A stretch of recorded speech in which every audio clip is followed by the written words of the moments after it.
Mon invitée cette semaine, drag queen multidisciplinaire et maladroite, True Devil, a vu le jour au premier festival loufoque de Granby.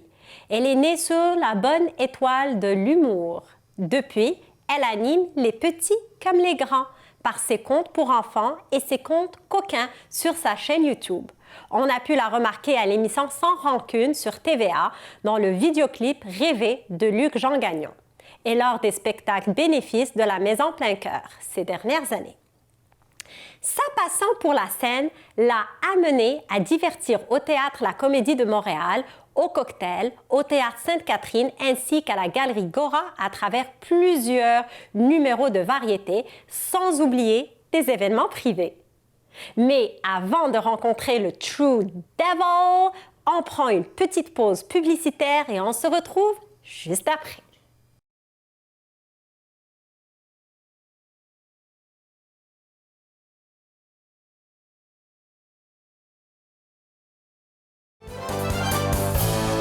True Devil, bonjour! Allô, allô, ça va bien? Oui, et toi, comment ça va? Ça va bien, merci. Écoute, quand on pense art du drag queen, on pense vêtements drag queen, maquillage drag queen. Peux-tu nous expliquer quel genre de drag queen tu es? T'es différente. Euh, je me considère comme une drag queen multidisciplinaire, montréalaise et maladroite. Oh! L'art du drag queen est aussi associé par chant, musique et danse. C'est qui tes mentors? Oh my God, c'est sûr, Tracy Trash, la fameuse Tracy Trash, que j'ai connue au Cabaret Mado quand je faisais mes débuts. Et c'est Tracy Trash qui m'a tout montré sur l'art du drag queen. True Devil est une drag queen qui raconte des contes pour enfants. C'est assez spécial de raconter des contes pour enfants quand on est drag queen. Moi, j'avais jamais entendu parler de ça auparavant. Explique-nous plus en détail. Et oui, eh bien, mon premier contrat pour True Devil, c'était pour le festival Loufoque de Granby. Alors, on m'a dit, écoute, est-ce que ça te dit d'essayer d'être drag queen? Tu vas faire du bingo, tu vas animer une soirée cabaret et tu vas aussi lire un conte à des enfants. Je dis, vraiment, un drag queen? Oui! Alors voilà, je me suis rendu sur place, on m'a donné un conte à lire et puis la réception fut vraiment exceptionnelle. Les enfants étaient scotchés sur moi, ils ont voulu prendre des photos par la suite et depuis ce temps-là, j'ai décidé de continuer là-dedans, lire des histoires aux enfants en drag queen. J'ai même décidé de lire des contes pour adultes, je les appelle mes contes coquins qu'on peut retrouver sur ma chaîne YouTube, True Devil Drag Queen. OK, dis-moi comment les enfants ils voient ça. Est-ce qu'ils ont des questions? Parce qu'on sait que les enfants, ils ont toujours plein de questions. N'importe, ils posent la question 10 fois.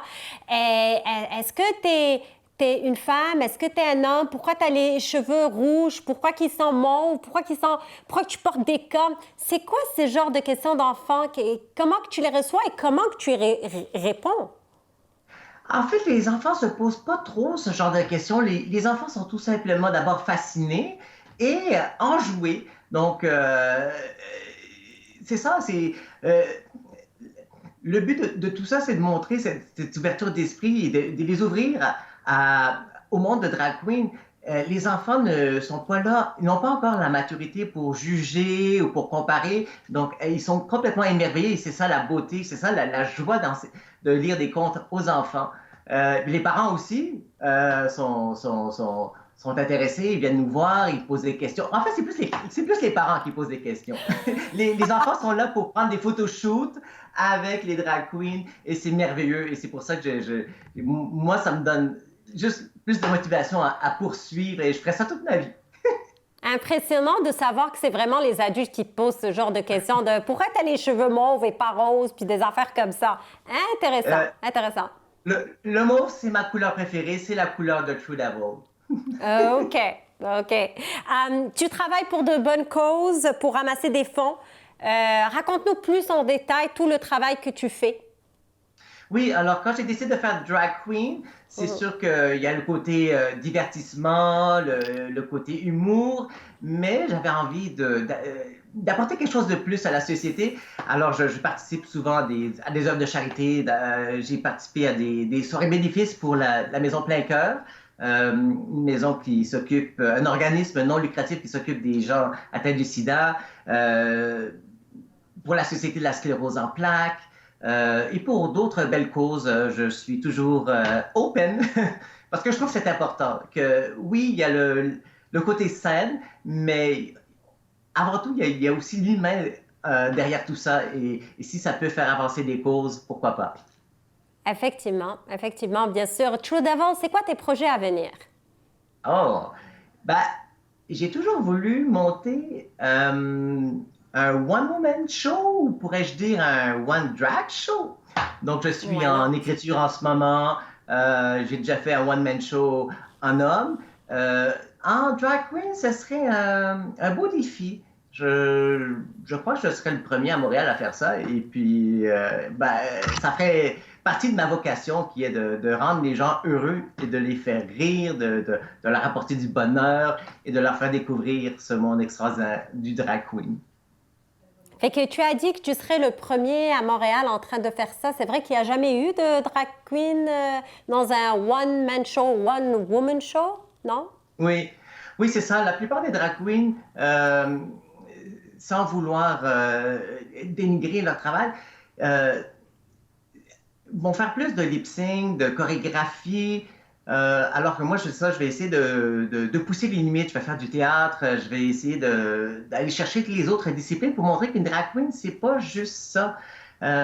Et je le fais vraiment de bon cœur pour montrer que n'importe qui pourrait faire, ben, n'importe qui pourrait faire du drag queen si l'envie est là, si la motivation est là. Et on ne devrait pas être juste stéréotypé pour, OK, une drag queen, ben, c'est ça, ça fait du lip sync chez Mado, puis quelques steppettes. Non!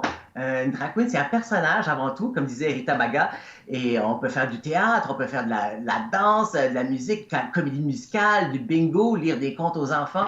Et un de mes prochains challenges, ce serait justement faire une heure et demie de One Drag Show.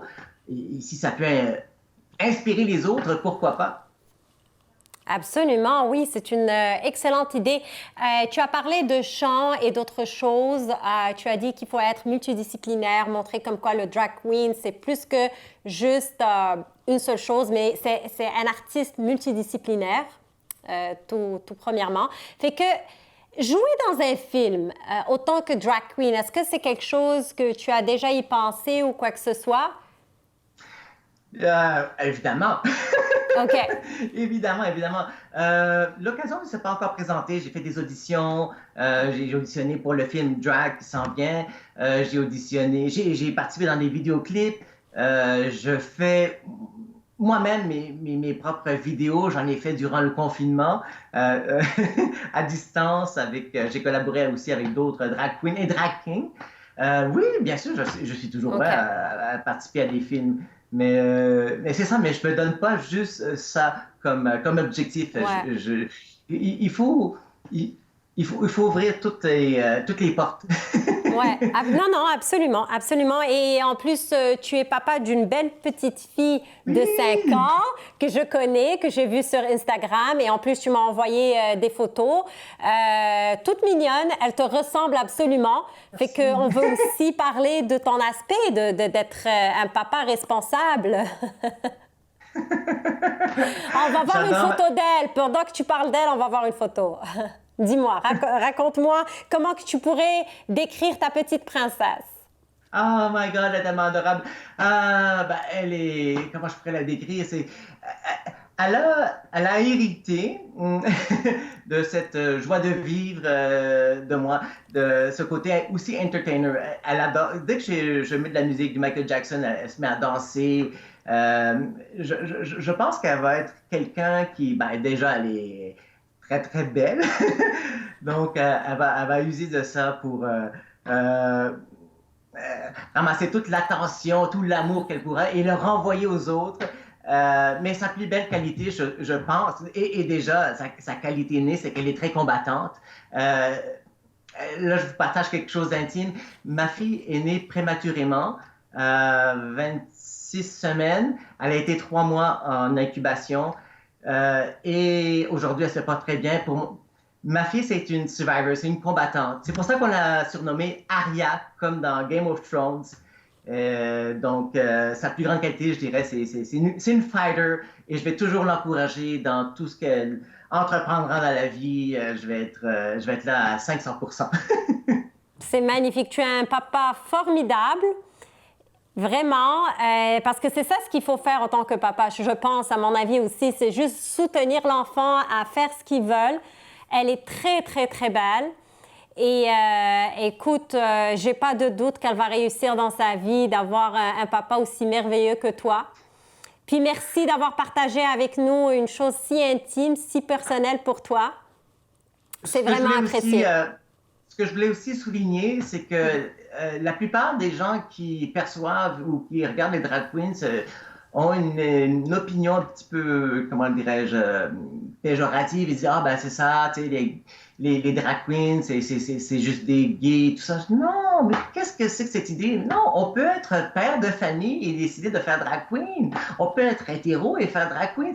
Mais qu'est-ce que c'est que ces idées, ces étiquettes qu'on se met? Non, si tu as envie d'être drag queen. Et au contraire, les enfants vont triper, je vous le confirme. Merci pour ce beau message. Fait qu'on va conclure avec ce beau message positif que tu viens de dire. True Devil, merci encore une fois d'avoir pris le temps de me parler. C'était vraiment un honneur de t'avoir à l'émission. Écoute, merci à toi, merci à toute l'équipe. Vraiment, je suis honoré et privilégié de faire partie de cette émission. Petite pause.